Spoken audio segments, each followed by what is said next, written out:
সুপ্রিয় শিক্ষার্থীবৃন্দ, এখন আমরা আরেকটি সৃজনশীল করাবো। এখন যে কয়টি সৃজনশীল করাইলাম তার মধ্যে এই অঙ্কটা খুব ইম্পর্টেন্ট। কোনো সময় কিউবের মানটা দেওয়া থাকে, আমাদের এর মানটা বের করতে বলে, বা এখানে এর পরিবর্তে বি অথবা পি যে কোনো একটি চলকের মান বের করতে হবে। তাহলে আমরা ক নাম্বার শুরু করি। ক নাম্বার, যেহেতু P minus one by P চাইছে, তাহলে আমাদের উদ্দীপক নিব পি স্কোয়ারের। এটা দেওয়া আছে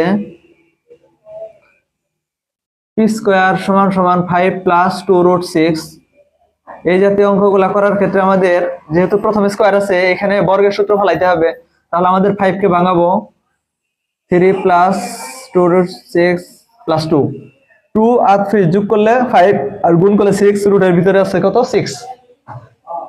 এখন আমাদের পি স্কোয়ার সমান সমান, এখন বর্গের সূত্র যদি ফেলাই আমরা 3 কে তো ভাঙাইতে পারবো না, সেজন্য রুট দিয়ে ভাঙাবো। a square plus 2ab plus B square square সমান সমান, এটা a square plus 2ab plus B square কার সূত্র যায়? a plus B whole square. আমরা যদি স্কয়ার উভয় পক্ষ থেকে উঠাই দেই, তাহলে p সমান সমান রুট 3 প্লাস রুট 2। আমাদের p এর মানটা বের হলো। এখন আমাদের দরকার 1/p। এখন আমরা যদি 1/p টা বের করি, তাহলে 1/p সমান সমান 1, আর p এর মান কত? Root 3 plus root 2।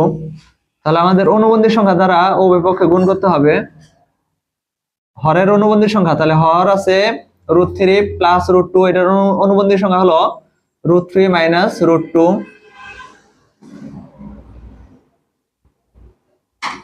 Root 3 minus root 2 দ্বারা আমরা উভয় পক্ষে গুণ করলাম।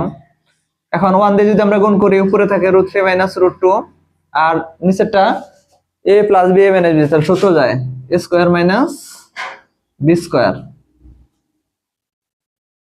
এখন আমাদের রুট আর স্কয়ারটা উঠাই দিলাম, উপরে যা থাকে তাই। যদি আমরা বিয়োগ করি কত হয় 1, আর উপরে থাকে রুট 3 মাইনাস রুট 2, তাহলে আমরা 1 দিয়ে ভাগ করলাম। 1/p এর মান আমরা বের করলাম। এখন কি করতে হবে? মাইনাস।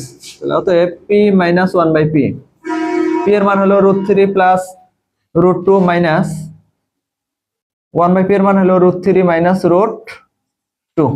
এখন আমরা যে ব্র্যাকেটে উঠাই দেই root 3 plus root 2 minus root 3 মাইনাসে মাইনাসে প্লাস রুট 2, রুট 3 কাটা, তাহলে 2 রুট 2।